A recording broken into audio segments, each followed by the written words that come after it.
part of the session tonight. After that, we got 3 features coming up. They're going to do 20 minutes of teaching. They're all very funny. But the next guy coming to the stage is just as motherfucking funny as them. So give it up for Mr. Andy Dean. Woo!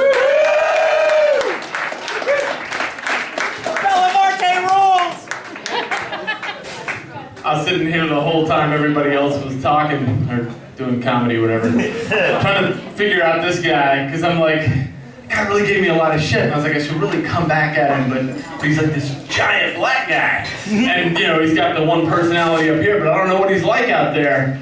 So I'm just gonna say like, your hat's too small. I'm just gonna leave it at that. That's as far as I'm willing to go with you, sir. I want to let you know too, if I didn't have this hair, it'd be very, very clear to fans of my band that I have no talent. But seriously, I'm into horror movies, horror and music, goth, metal, all that stuff that's generally considered pretty evil. But I don't believe in demons, ghosts, Jesus Christ, or any of that mythical nonsense. But everybody's got that one friend that is convinced that everywhere they live is haunted. It could be a condo built in 2011, and they're sitting there telling you about how a Civil War general is haunting the place because he got his leg blown off and his friends couldn't crawl to him fast enough. And they always want to tell you about it. So you'd be sitting there and they're telling you they were in their bedroom reading a book and they sat it down on the table beside the bed and the book moved 6 inches to the right all on its own.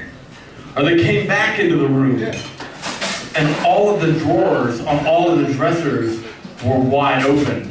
And they know for a fact that they left their drawers closed. Or in the very worst case scenario, they tell you the bone-chilling tale of how they woke at midnight to the sound of slow steps down the hallway and they lit alone. And the whole time I'm sitting there dying inside thinking, who gives a shit? Like, is that the very best the spirit world has to offer? Like, move your fucking book back over, close the drawers, buy some earplugs so you can sleep a little better. Makes me start to wonder if the entire spirit world is crowded with, like, ghosts with Down syndrome. Maybe I'm gonna head to my friend's house, I'm gonna walk into the kitchen and there's 10 packs of applesauce open on the counter.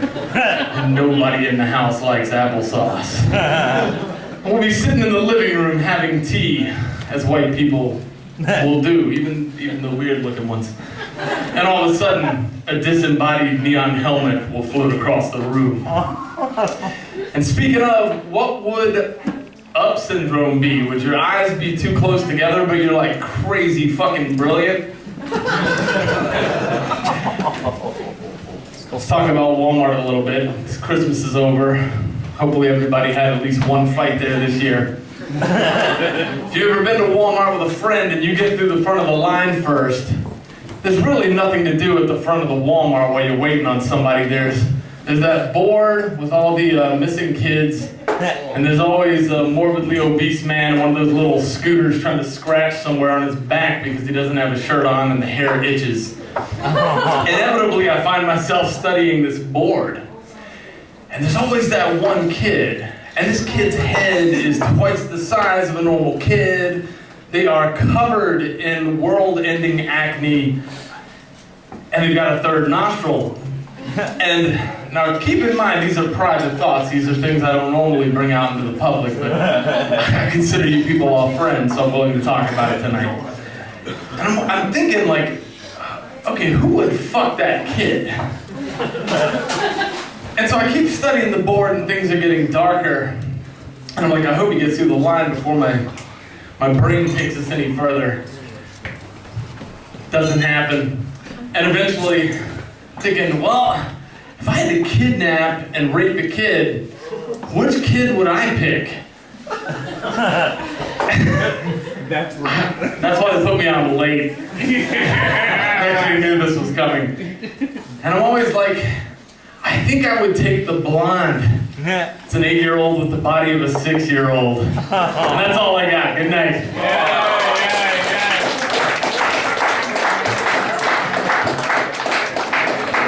Give it up for Andy Dean. Oh, man. He's talking about Down syndrome. Look look, don't feel bad. I've got a retarded cousin. I do. And I know he's retarded, and it's okay. And I mean, I love him, but I'm afraid of him because he's fucking strong. And the only thing he wants to do whenever I go to his house is fucking arm wrestle. Every time I see him, like, that's his thing, arm wrestle. I'm like, nah, man, leave me alone, leave me alone, leave me alone. I don't want to arm wrestle. Then my uncle always chips in. What's wrong? You afraid you're gonna lose to a retarded motherfucker? I'm like, bro, this is your son. You gonna talk to your son like this? I said, I tell you what, I'm gonna write a sentence. If he can figure out where to put the comma, I'll arm wrestle him.